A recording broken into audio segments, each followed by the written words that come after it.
सो ये guys welcome back to my channel. और आज का वीडियो काफ़ी इंपॉर्टेंट होने वाला है क्योंकि आज हम बात करने वाले ऐसे टॉप 30 जी के जो कि गवर्नमेंट एग्जाम में पूछे जा चुके हैं और चांस है कि आने वाले गवर्नमेंट एग्जाम में भी ये क्वेश्चन रिपीट हो सकते हैं। तो सभी क्वेश्चंस के आंसर हमें अच्छी तरह से याद में रख लेना है। अगर ये क्वेश्चन रिपीट होते हैं तो आप इसका सही आंसर दे सको। तो शुरुआत करते हैं आज का हमारे जीके स्टडी की टॉप 30 क्वेश्चंस, इंपॉर्टेंट क्वेश्चन। तो सबसे पहला प्रश्न है, भारत का राष्ट्रीय भोजन क्या है? क्वेश्चन इंपॉर्टेंट है क्योंकि ये क्वेश्चन रेलवे में पूछा जा चुका है कि भारत का राष्ट्रीय भोजन क्या है। सो इसका सही जवाब हो जाएगा ऑप्शन नंबर बी, खिचड़ी। खिचड़ी जो है वो भारत का राष्ट्रीय भोजन है। राष्ट्रीय भोजन है खिचड़ी। सो याद में रख ले। अगला सवाल है, भारत की सबसे ऊंची मूर्ति कौन सी है? यानी भारत देश में सबसे ऊंची मूर्ति कौन सी है? सो इसका राइट आंसर हो जाएगा option number C, Statue of Unity. Statue of Unity जो कि सरदार वल्लभ भाई पटेल जी की मूर्ति है जो गुजरात में स्थित है, वो भारत की सबसे ऊंची मूर्ति है जिसे स्टैचू ऑफ यूनिटी कहा जाता है। सो याद में रख ले, स्टैचू ऑफ यूनिटी भारत की सबसे ऊंची मूर्ति है। अगला सवाल है, इंडिया विंस फ्रीडम के लेखक कौन है? क्वेश्चन इंपॉर्टेंट है क्योंकि क्वेश्चन एसएससी के पेपर में आया हुआ है। सो इसका सही जवाब हो जाएगा ऑप्शन नंबर डी, मौलाना आज़ाद। मौलाना आज़ाद ने पुस्तक लिखी है India Wins Freedom. India Wins Freedom के लेखक है मौलाना आज़ाद। अगला सवाल है, रानी लक्ष्मीबाई का मूल नाम क्या था? क्वेश्चन इंपॉर्टेंट है और ये क्वेश्चन 2 से 3 बार पूछा भी जा चुका है। सो इसका सही जवाब हो जाएगा option number C, Manikarnika. Manikarnika, Rani Lakshmibai का मूल नाम है मणिकर्णिका। इंपॉर्टेंट प्रश्न है, याद में रख ले, मणिकर्णिका रानी लक्ष्मीबाई का मूल नाम था। अगला सवाल है, काला हिरन किस राज्य का राजकीय पशु है? क्वेश्चन यूपी पुलिस के एग्जाम में आया हुआ है कि काला हिरन किस राज्य का राजकीय पशु है। सो इसका सही जवाब हो जाएगा ऑप्शन नंबर सी, अरुणाचल प्रदेश। अरुणाचल प्रदेश का ये राजकीय पशु है काला हिरन। अगला सवाल है, फ्लिपकार्ट किस देश की कंपनी है? क्वेश्चन इंपॉर्टेंट है, आया हुआ है रेलवे के एग्जाम में। सो इसका सही जवाब हो जाएगा ऑप्शन नंबर ए, भारत। भारत देश की कंपनी है फ्लिपकार्ट। फ्लिपकार्ट भारत देश की कंपनी है। अगला सवाल है, सूरजमुखी किस देश का राष्ट्रीय फूल है? क्वेश्चन इंपॉर्टेंट है और ये क्वेश्चन 2 से 3 बार पूछा भी जा चुका है। सो इसका सही जवाब है ऑप्शन नंबर ए, यूक्रेन। ऑप्शन नंबर ए है यूक्रेन। सूरजमुखी यूक्रेन देश का राष्ट्रीय फूल है। यूक्रेन देश का राष्ट्रीय फूल है सूरजमुखी। अगला सवाल है, चंद्रमा पर जाने वाला पहला जीव कौन सा है? क्वेश्चन इंपॉर्टेंट है और ये क्वेश्चन 2 से 3 बार रिपीट भी हो चुका है। सो इसका सही जवाब हो जाएगा ऑप्शन नंबर ए, कुत्ता।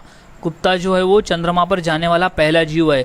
लाइका नामक कुत्ता को चंद्रमा पर ले जाया गया था। सो कुत्ता है जो पहला जीव है जिसे ले जाया गया था। अगला सवाल है, भारत का राष्ट्रीय खेल कौन सा है? क्वेश्चन इंपॉर्टेंट है क्योंकि क्वेश्चन कई बार पेपर में पूछा जा चुका है। सो इसका सही जवाब हो जाएगा ऑप्शन नंबर ए, हॉकी। हॉकी जो है वो भारत का राष्ट्रीय खेल है। हॉकी इज इंपॉर्टेंट है, हॉकी। अगला सवाल, पृथ्वी दिवस कब मनाया जाता है? क्वेश्चन इंपॉर्टेंट है गाइज और ये 2 से 3 बार ये क्वेश्चन भी पूछा जा चुका है। सो इसका सही जवाब हो जाएगा ऑप्शन नंबर ए, 22 अप्रैल। 22 अप्रैल को पृथ्वी दिवस मनाया जाता है। हर साल 22 अप्रैल को पृथ्वी दिवस मनाया जाता है। अगला सवाल है, गांधी जी की पत्नी का क्या नाम था? क्वेश्चन इंपॉर्टेंट है, यूपी पुलिस में आया हुआ है। सो इसका सही जवाब हो जाएगा option number A, Kasturba. Kasturba Gandhi. Gandhi ji की पत्नी का नाम था कस्तूरबा। अगला सवाल, भारत का प्रथम नागरिक कौन होता है? क्वेश्चन मोस्ट इंपॉर्टेंट है और बेसिक प्रश्न है, यूपीएससी के पेपर में आया हुआ है। सो इसका सही जवाब हो जाएगा ऑप्शन नंबर बी, राष्ट्रपति। भारत का जो प्रथम नागरिक होता है वो राष्ट्रपति होता है। राइट आंसर इज राष्ट्रपति। अगला सवाल है, सिखों के अंतिम गुरु कौन थे? क्वेश्चन इंपॉर्टेंट है कि सिखों के अंतिम गुरु कौन थे। सो इसका सही जवाब है ऑप्शन नंबर डी, गुरु गोविंद सिंह जी। गुरु गोविंद सिंह जी सिखों के अंतिम गुरु थे। गुरु गोविंद सिंह जी सिखों के अंतिम गुरु थे, याद रख ले। अगला सवाल है, बांदीपुर राष्ट्रीय उद्यान किस राज्य में स्थित है? क्वेश्चन 2 बार पूछा जा चुका है, सो याद में रख ले। इसका सही जवाब हो जाएगा option number B, Karnataka. Karnataka, Bandipur राष्ट्रीय उद्यान कर्नाटक राज्य में स्थित है। याद रखिए, कर्नाटक राज्य में है बांदीपुर राष्ट्रीय उद्यान। अगला सवाल है, पृथ्वी का एकमात्र प्राकृतिक उपग्रह कौन सा है? क्वेश्चन 2 बार पूछा जा चुका है, सो इसका सही जवाब है ऑप्शन नंबर ए, चंद्रमा। चंद्रमा जो है वो पृथ्वी का एकमात्र प्राकृतिक उपग्रह है। चंद्रमा, चंद्रमा, राइट आंसर इज चंद्रमा। अगला सवाल, इलेक्ट्रॉन के खोजकर्ता कौन है? क्वेश्चन आया हुआ है एसएससी के पेपर में और यूपीएससी में भी, सो इसका सही जवाब हो जाएगा option number D, J Thomson. J Thomson जो है वो इलेक्ट्रॉन के खोजकर्ता है, जे थॉमसन। अगला सवाल है, हीराकुंड जल विद्युत परियोजना किस नदी पर स्थित है? क्वेश्चन इंपॉर्टेंट गाइज, और ये क्वेश्चन पूछा जा चुका है रेलवे में 2 बार, सो इसका सही जवाब है option number B, Mahanadi. Mahanadi, Hirakud जल विद्युत परियोजना है महानदी पर स्थित है, सो याद रखिए महानदी। अगला सवाल, भारत का प्रथम वाइसराय कौन था? क्वेश्चन इंपॉर्टेंट है कि भारत का प्रथम वाइसराय कौन था, सो इसका सही जवाब हो जाएगा option number D, Lord Canning. Lord Canning जो है वो भारत का प्रथम वाइसराय था। Right answer is Lord Canning. अगला सवाल है, नीरज चोपड़ा का संबंध किस खेल से है? क्वेश्चन इंपॉर्टेंट है और हाल ही में ये क्वेश्चन रेलवे में पूछा जा चुका है, सो इसका सही जवाब है option number B, javelin throw. Javelin throw से है, नीरज चोपड़ा का संबंध है जेवलिन थ्रो से। Right answer is javelin throw. अगला सवाल, उत्तर प्रदेश में लोकसभा की कितनी सीटें हैं? इंपॉर्टेंट प्रश्न है ये, सो इसका राइट आंसर हो जाएगा ऑप्शन नंबर ए, 80। टोटल 80 सीटें हैं उत्तर प्रदेश में, लोकसभा की टोटल 80 सीटें हैं। अगला सवाल है, भगवान महावीर जैन का जन्म कहाँ हुआ था?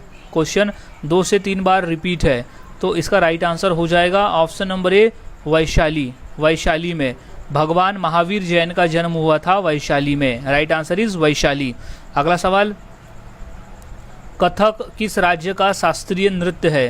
क्वेश्चन 2 बार रिपीट है रेलवे में, तो कथक कहाँ का शास्त्रीय नृत्य है? तो इसका सही जवाब है option number B, Uttar Pradesh. Option number B है उत्तर प्रदेश। कथक उत्तर प्रदेश का राज्य का शासकीय नृत्य है। अगला सवाल, ऑस्कर पुरस्कार का संबंध किस क्षेत्र से है? क्वेश्चन इंपॉर्टेंट है क्योंकि क्वेश्चन पूछा जा चुका है 2 बार, सो इसका राइट आंसर है ऑप्शन नंबर ए, सिनेमा से। सिनेमा से संबंध है, ऑस्कर पुरस्कार का संबंध है सिनेमा जगत से। अगला सवाल, भारत का संवैधानिक मुखिया कौन होता है? क्वेश्चन इंपॉर्टेंट है, आया हुआ एमपीएससी के पेपर में, सो इसका सही जवाब हो जाएगा ऑप्शन नंबर ए, राष्ट्रपति। ऑप्शन नंबर ए, राष्ट्रपति। भारत का संवैधानिक मुखिया होता है राष्ट्रपति, इज राइट आंसर, राष्ट्रपति। अगला सवाल, महान सम्राट अशोक किस वंश के थे? क्वेश्चन पूछा गया है रेलवे में 2 बार, मोस्ट इंपॉर्टेंट प्रश्न है, याद में रख ले। तो महान सम्राट अशोक जो थे वो मौर्य वंश के थे, वो थे मौर्य वंश के, so right answer is Maurya. Right answer is Maurya वंश। अगला सवाल, गौतम बुद्ध को ज्ञान कहाँ प्राप्त हुआ था? क्वेश्चन इंपॉर्टेंट है और ये 2 बार पूछा गया है, सो इसका राइट आंसर हो जाएगा ऑप्शन नंबर डी, बोध गया। ऑप्शन नंबर डी है बोध गया में, बोध गया में, सो उन्हें ज्ञान की प्राप्ति हुई थी बोध गया में, सो राइट आंसर इज बोध गया। अगला सवाल, मौर्य वंश को किस वंश ने समाप्त किया? क्वेश्चन इंपॉर्टेंट है और ये आया हुआ है रेलवे के एग्जाम में, सो इसका सही जवाब है option number D, Shunga. Shunga, Shunga वंश ने मौर्य वंश को समाप्त किया था, याद में रखिए, शुंग वंश। अगला सवाल है, मौर्य वंश का अंतिम सम्राट कौन था? क्वेश्चन इंपॉर्टेंट है क्योंकि ये आया हुआ है सीडीएस के पेपर में, सो इसका राइट आंसर हो जाएगा ब्रह्मस्त्र।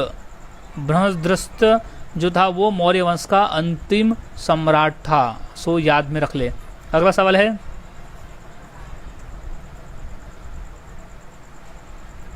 राज्यसभा का सभापति कौन होता है? क्वेश्चन इंपॉर्टेंट है और ये क्वेश्चन कई बार रिपीट हो चुका है। सो इसका सही जवाब है ऑप्शन नंबर बी, उपराष्ट्रपति। उपराष्ट्रपति, राज्यसभा का सभापति होता है उपराष्ट्रपति। याद रखिए, उपराष्ट्रपति राज्यसभा का सभापति होता है। अगला सवाल है, बाबर मूल रूप से कहाँ का शासक था? क्वेश्चन इंपॉर्टेंट है और ये 2 बार पूछा जा चुका है। सो बाबर मूल रूप से फरगना का शासक था। फरगना का शासक था। बाबर मूल रूप से फरगना का शासक था। सो गाइज, आज हमने ऐसे टॉप 30 क्वेश्चन देखे जो काफ़ी इंपॉर्टेंट है पेपर के पॉइंट ऑफ व्यू। तो सभी क्वेश्चंस के आंसर अच्छी तरह से याद में रख ले, अगर ये पेपर में आते हैं तो आप इसका सही आंसर दे सको। सो मिलता हूँ ऐसे ही और नए जीके के साथ अगली वीडियो में। तब तक के लिए चैनल के साथ बने रहे, वीडियोस को देखते रहे और जीके की प्रैक्टिस करते रहे। अगर चैनल पर नए होंगे तो इसे सब्सक्राइब करना न भूले और बेल आइकन दबा दे ताकि ऐसी वीडियोस के नोटिफिकेशन आपको मिलता रहे।